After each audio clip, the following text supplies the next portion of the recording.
Hey everyone, it's Zeraldo here, and today I'm going to be talking to you about the recent release of skilling pets in RS3.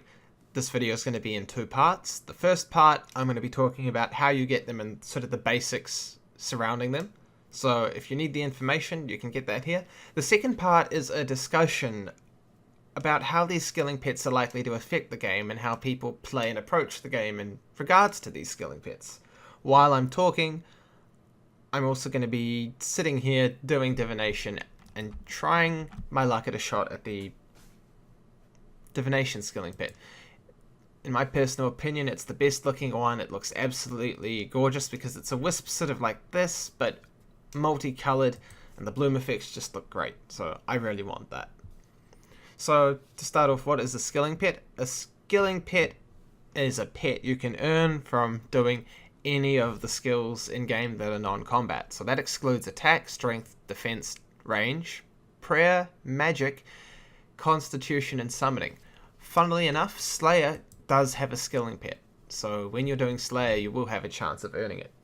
So to give a better idea of what a skilling pet is, I'm going to talk briefly about boss pets. Boss pets are incredibly rare drops from bosses. As an example, the God Wars 1 bosses have a 1 in 5,000 chance of dropping their pet. As you can see, this guy here has one, and he got it on kill 1529.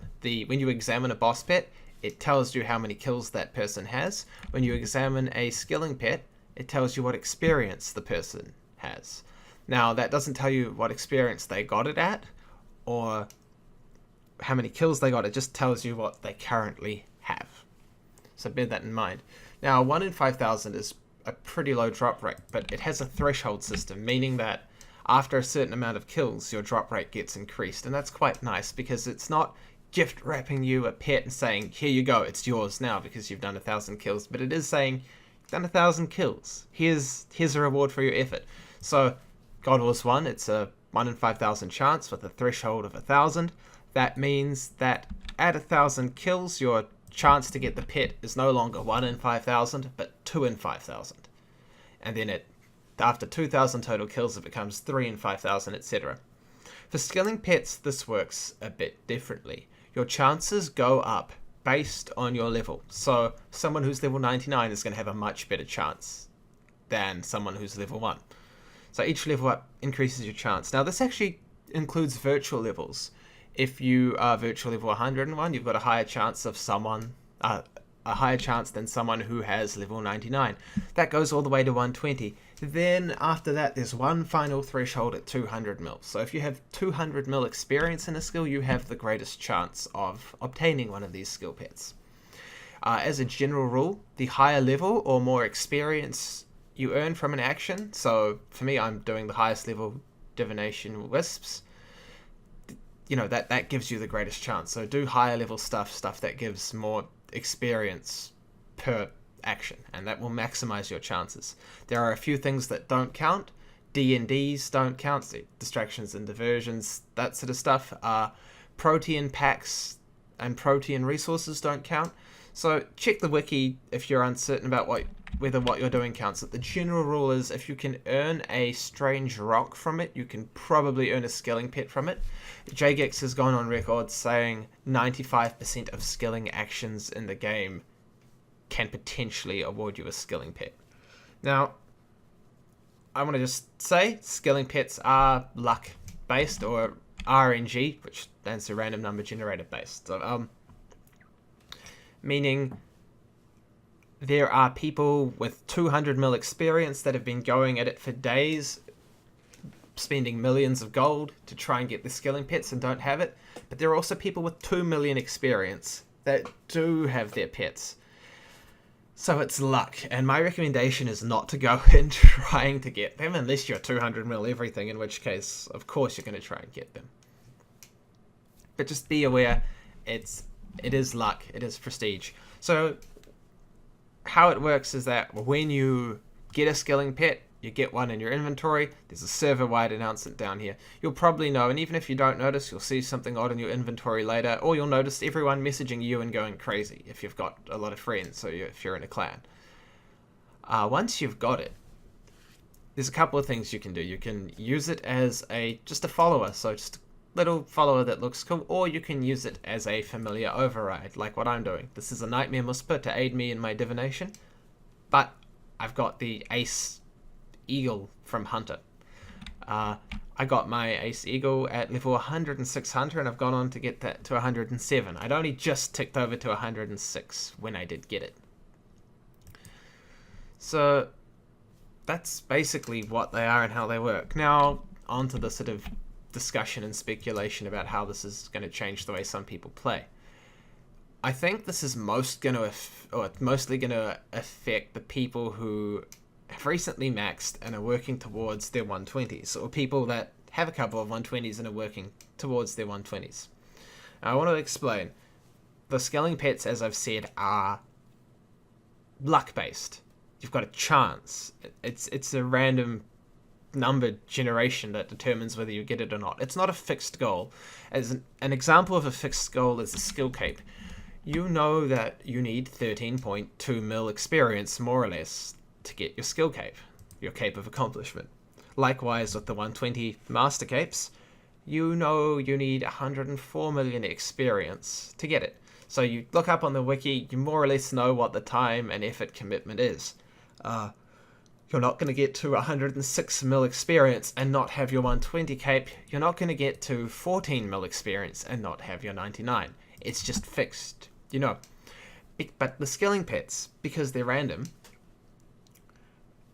could drop before you get 99, could drop in between 99 and 120, could drop after 120, could drop after 200 million. But what I think it's going to do is this. Because your virtual level increases your chance of getting it, people like me, rather than rushing for 120s like a lot of people do, are going to train a mix of skills to try and maximize their chance of the pet. Now, me, I for a while was quite fixated on 120 Slayer, which isn't an uncommon goal. And so I was really going for Slayer, and it's 109. It's one of my highest stats.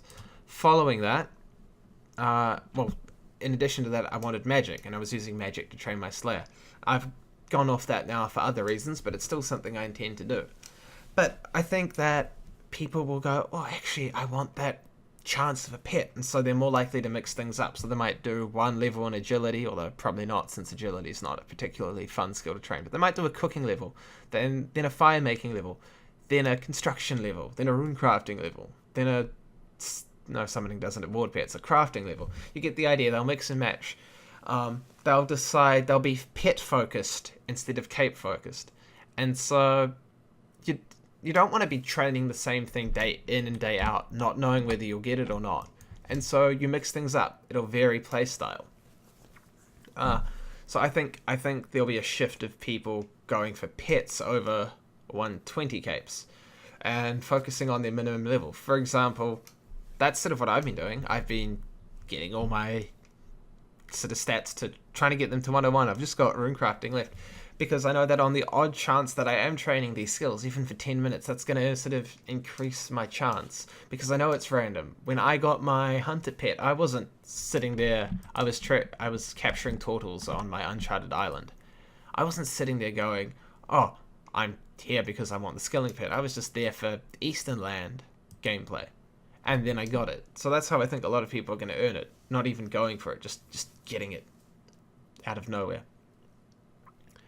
The other thing I think it's going to do is when you've got daily activities that award you experience in different skills, or sort of promote you to go train different skills, like daily challenges, I think people are going to pay more attention to those, because they might get a skilling pet in a skill they don't have while doing it. The reward at the end of the daily challenge won't give you the pet, but the act of doing it might. I know myself, I've been doing farming runs all of a sudden because I want that chance of a pet. As I said before, the more experience an action is worth, the greater the chance. So something like growing trees is going to comparatively give you a huge chance per action. I mean, that's balanced by the fact that it takes hours for a tree to grow.